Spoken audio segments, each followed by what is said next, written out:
a little in 2025, and then once he fully transitioned from his last role, he was able, we got the shop and we were able to launch Okay. full on. And so, yeah, but that car key programming is big because there are no, they're now we're having some more auto dealers, but they're mostly international vehicles. And so every vehicle here, you have to understand, is imported. And so these brands like Toyota, whatever, Ford, uh, Peugeot, they don't have offices here. And so in order to get, if you import your car, you have to import any parts, you have to import any keys. And so for us to be a supplier or distributor for that in country is a big deal.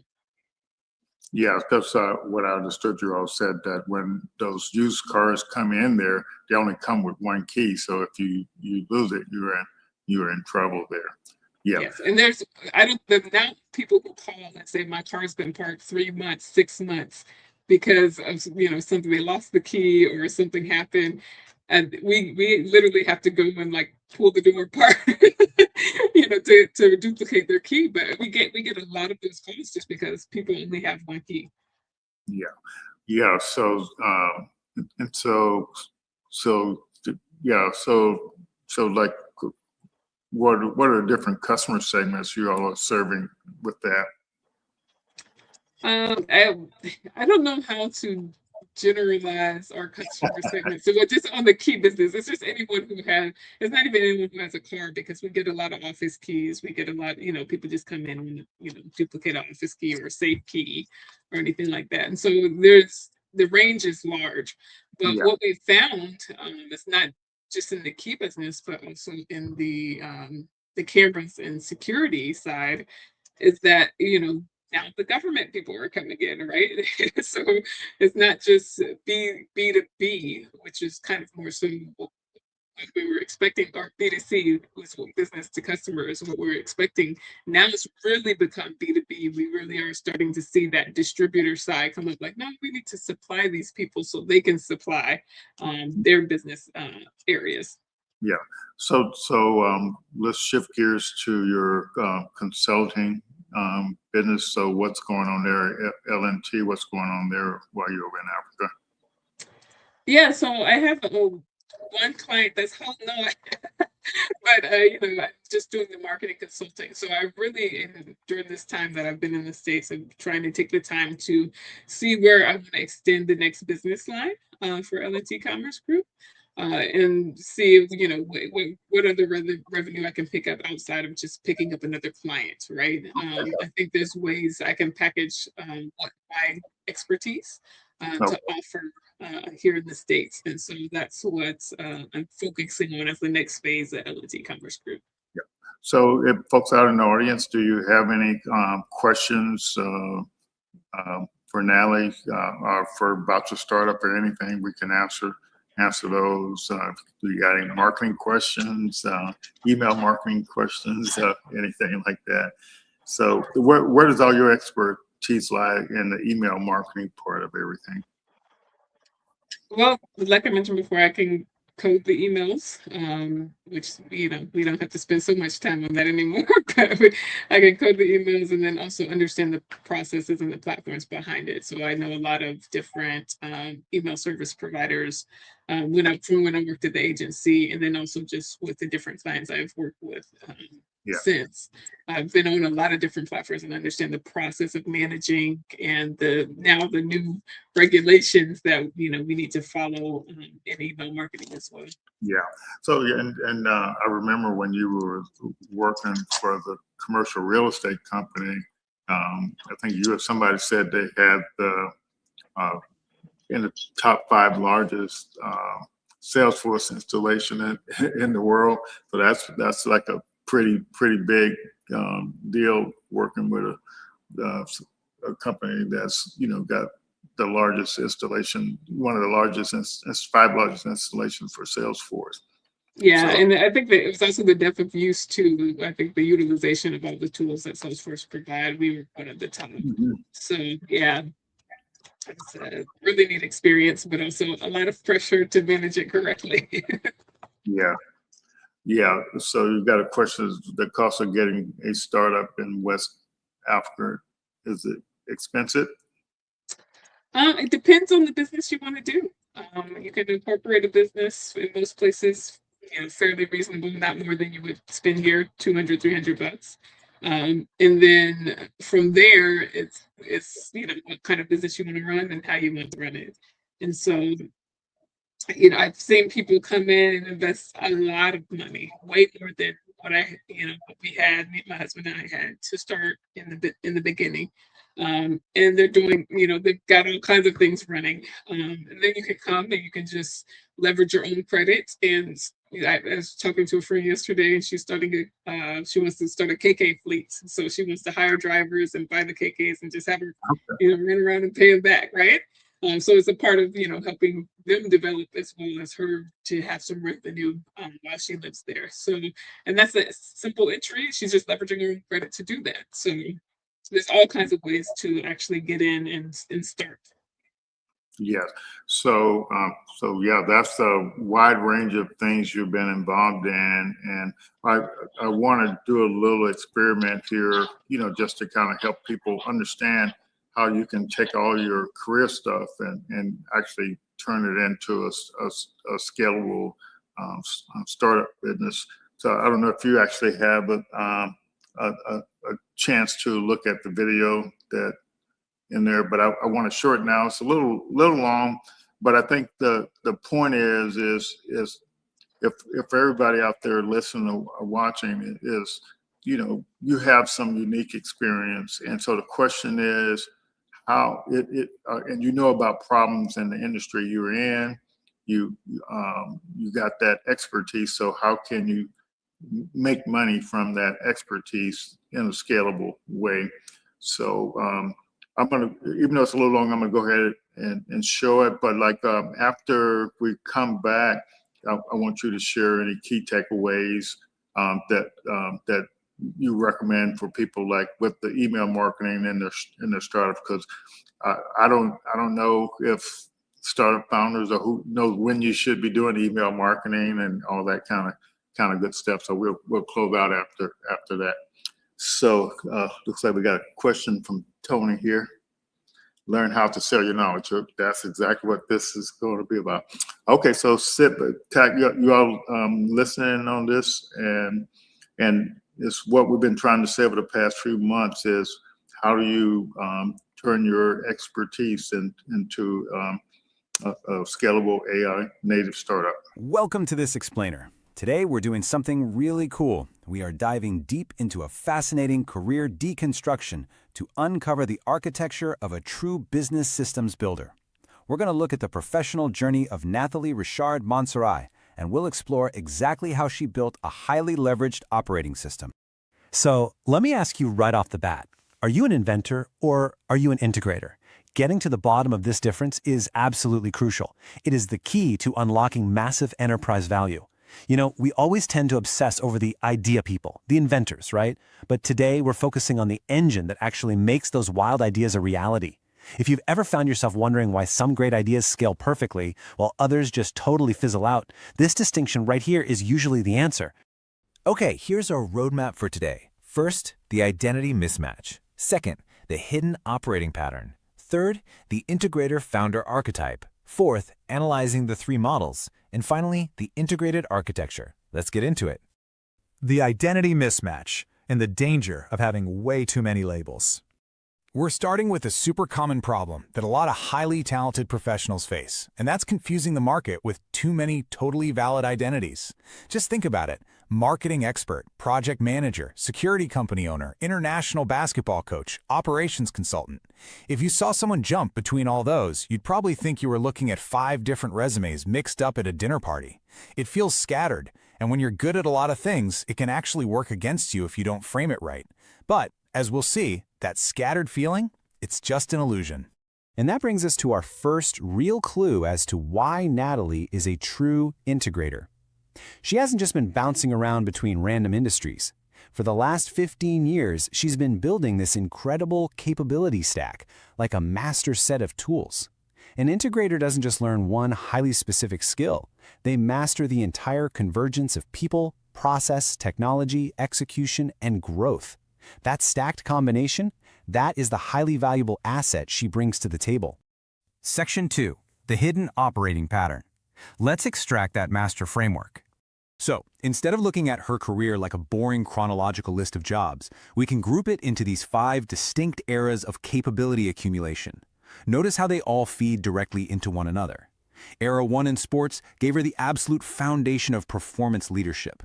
She took that straight into Era 2, driving digital execution through complex campaigns, which naturally demanded a step up into Era 3, building the actual marketing systems and automation to handle that load. That technical fluency set her up perfectly for Era 4, managing enterprise operations and major change management, which finally culminated in Era 5, stepping fully into global entrepreneurship. Every single era compounded. It's like stacking the exact foundational blocks needed to become a modern integrator founder. And through all of that, from managing literally millions of emails at IMG Academy to running international sporting events, a core, totally reusable pattern emerges. An integrator basically takes pure chaos and runs it through this exact 6-step machine. First, they diagnose the bottleneck. Second, structure the environment. Third, coordinate the resources. Fourth, automate the repetitive stuff. Fifth, measure the output. And finally, scale the whole system. Think about the friction in your own business right now. This is the exact blueprint used to tame it, no matter the industry. All right, Section 3, the Integrator Founder Archetype. This is all about converting vision into reality. This is the core of what we're talking about today, and exactly why Natalie embodies this archetype perfectly. Look at this contrast.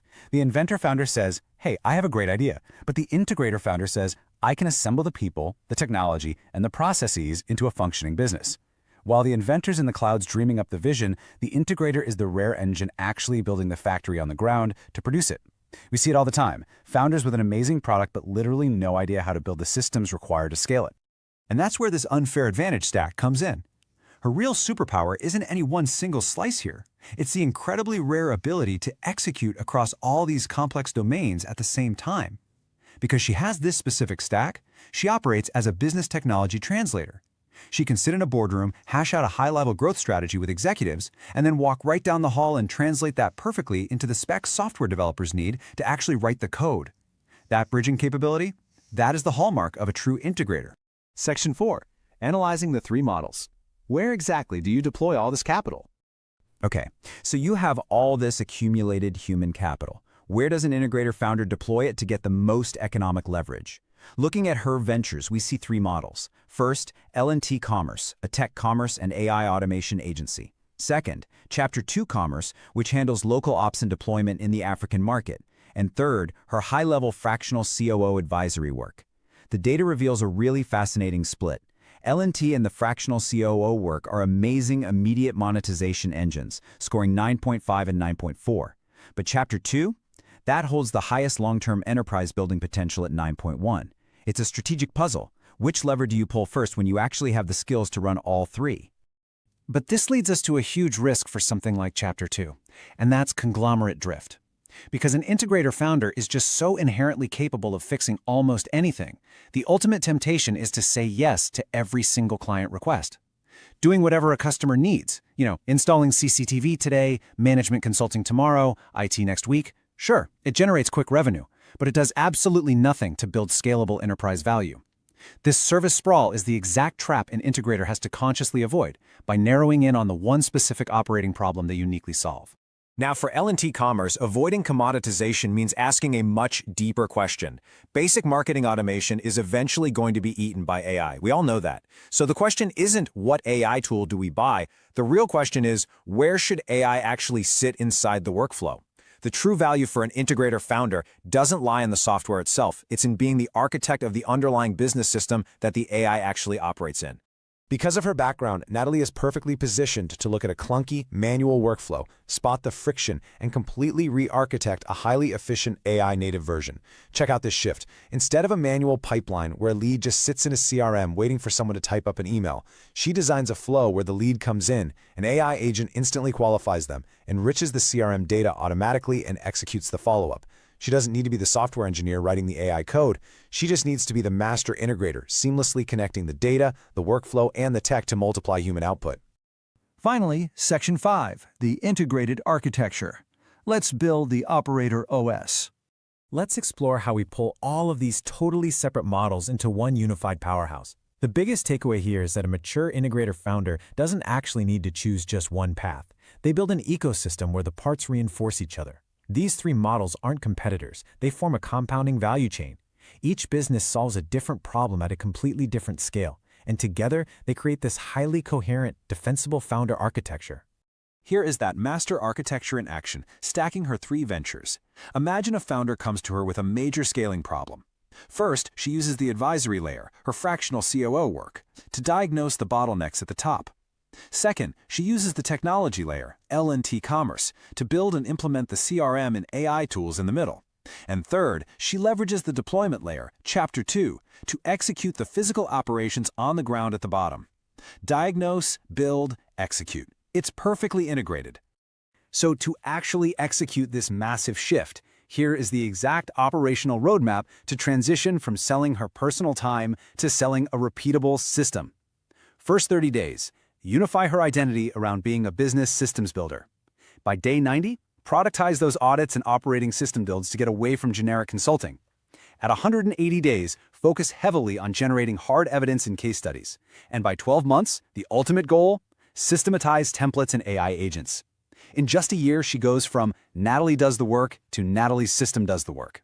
And when you unite all of those layers into one cohesive system, boom, the combined strategic value score skyrockets to an incredible 9.6 out of 10. That's not just a made-up number, it represents the massive multiplier effect of her unified skills, because every single component of her background now solves a different, highly valuable problem for growth stage businesses. Her overall enterprise value compounds exponentially. I turn founder-led companies into operationally disciplined organizations. That word right there, disciplined, is everything. This is the ultimate economic proposition of the integrator founder. It's moving from just doing operational tasks to owning the actual infrastructure that makes work possible. This is the exact structure that an integrator brings to a visionary founder's chaos. It transforms the entire operational DNA of a company. So, I'm going to leave you with this final thought to ponder. Could Natalie's operating methodology actually be codified into an operator OS to help founders everywhere operationalize their visions? Seriously, if we can codify exactly how an integrator builds a business from the ground up, just think about how much friction we could eliminate for the next generation of startups. It's not just about one person's career anymore. It is about reverse engineering the absolute blueprint for operational success. Thanks for joining me on this deep dive, and I will see you on the next explainer. Okay. So what do you think, Natalie? Is that a plan for you or not? That's pretty neat. I've watched so many of these startup on the blocks, and you do this with everyone that comes on to push them to the next step. So I do know. I definitely it's reading the room well. So Yeah, yeah. But I think so letting AI kind of like analyze your career and then sort of suggest some ways that you could capitalize on all that knowledge. I think that's a really really neat thing. Yeah, but I think that last slide here, the last quote it showed really said it. okay, good. That operational knowledge, that operational discipline, I think, is where I see people struggle and administratively with their businesses. And I do think maybe there's already something in Replit in the works. Well, you got a lot of choices there, and moving forward. But I think to me the most important thing is that leveraging AI to take your knowledge and turn it into software, and so you can actually scale that knowledge and make money transition from you physically doing the work to the platform doing the work based on your knowledge and expertise. And to me, that's what the startup world is. It's all about whatever niche folks work in, they create products in those niches because they understand them well, to kind of move forward. And just based on all knowledge and stuff. We've been, working with founders, and my Lanika system, in this case, Lanika's listening. My Lanika system. You just use her name all up and down the street. Yeah, basically, it analyzed, and so just folks, so you understand, I downloaded her LinkedIn profile and used my personalized Lanika system to analyze her profile, and then that extracts all the patterns out of her profile and suggests what to do next, and so that's what that video is based on. So Natalie, and kind of wrapping up here.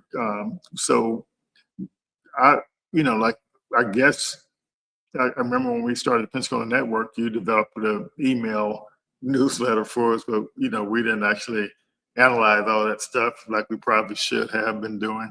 But when and what do you recommend as far as a startup, or what stage do you recommend this email marketing strategy for generating leads? I think this is the new business model. We talk about validation and making sure that there's a problem that needs to be solved and asking around. But this is the new business model, community building. You have sites like Gumroad, where the whole thing is based on the subscribers that come to your page and follow you, right? You have Substack. It's all about subscribers who come and follow you. And so the answer is immediately. I think if you don't start reaching out to the customers and again, then you lose out on a repeat sale or a word of mouth or through that consumer base that knows or that has had hopefully a positive experience with your brand or your company. And so I always tell this story about Tyler Perry and how he got started. We know who Tyler Perry is now, got a whole studio in Atlanta, billionaire, but he literally started by building email lists. He would go around the chitlin circuit, if you will, of the South of America and do these little theater plays. And every place he would stop, he would, gather everyone's email. He'd send a little newsletter. And before he ever made one of his big productions, he had over 400,000 emails that he had in his database consistently. And so these people have been with him 10 years before he actually did something at scale. And so it shows if you build that consumer base, you'll always be successful. If it was a 500,000 people already knew about Tyler Perry. And before that first movie came out, I remember the first time I saw one of his movies, it was one of those little DVDs, hand package. Okay. And so he was able to capitalize just because he already had a network that was so incredibly large by his small efforts of just going to different churches and putting on a play. Okay, all right. So before we wrap up here, anybody got any last minute questions for Natalie? How do they get a hold of you, Natalie? You want to post your LinkedIn profile or email or something? So so I'm on LinkedIn. That's Natalie Richard, because you can't change your URL. So I'm on LinkedIn as Natalie Richard. But you can find me on platforms for the most part: Facebook, Instagram. I don't really do TikTok, but you can go to my website, lntcommerce.com or chapter2.sl. We have a website for both companies. And reach out to me at my email at ask.natalierichard.com as well. Okay, all righty. So those are some ways to get a hold to Natalie. All righty. Anything else you want to share before we get off here? Yeah, I would say, your network is your net worth. I think I've met beautiful people, and even though I may not have and be the angel investor to take them to the next level that they want to get to immediately, I absolutely have someone in my network that can help you. And I remember about a book we read in grad school, The Power of Who. Is not about what you know, but more so who you know, and how to interact with those, how you interact with those relationships. And so you never know who you've met along the way, who in your network can be of help. And so if you connect with me on LinkedIn, you see someone that like, hey, I really need to talk to this person, reach out, I'll make a introduction, get you maybe to the next step. Hey, Natalie, could you paste your email address into the private chat so I can paste it so it'll go to all the different YouTubes and Yes. everywhere? Yeah. All righty. Yeah. So that network is pretty important. Yeah, definitely make sure you hear about that. And folks remember from last week, Robert Eldor working with FAIU, definitely. He's got some interns that can work for you for a couple of months, 20 hours a week that they actually pay for. And so, that's pretty neat. I already got about 3 projects for them. So yeah, so we definitely it's that paste that back in the wrong place. Let's see, can I get it out here? Yes, but yeah, so yeah, just take advantage of these resources that are out there to help you keep moving forward. And remember, like just reach out if you want to join our Founders Insight program. And so we can provide you with some AI resources and some mentoring to kind of help you move forward. So just be aware of that. Don't hesitate. So we were in networking, and so I'm going to try to figure out a way to simplify the instructions so people make it easier for people to follow the instructions. Because once you join a program, I'm going to give you some step-by-step instructions, and so the only way what we have is going to help you if you follow the step-by-step instructions. And I can't say how important it is. There's literally no reason to wait to do anything. Just do what the instruction said. If you got questions about how to do it, just reach out. And so that's so important. We've been working with directly with founders through our program for the last 6 years. But before that, I've been, coaching founders, since I retired from the government and after I started learning about the ecosystem. And so, but it's real important to follow the instructions, because you miss out on opportunity when you don't follow an instruction. But I'll try to figure out a way to streamline the instructions so that won't be difficult to follow. All right. Thank you, Natalie. Thank everybody out there. We really appreciate you all, and we appreciate the participation. And thanks a million. We'll be back next Thursday, and with some more information to share. And I will definitely be able to devote a little bit more time to the founders I've been working with. 18 students and another 4 on the job training folks. So it's literally exhausted all my mental power. So maybe I'll get some back and can do some more with the founders. But it's always fun, and I learned so much from working with founders, working with students, and it's just helped my journey quite a bit to move forward. And definitely glad to be able to participate. All right, see you all next week.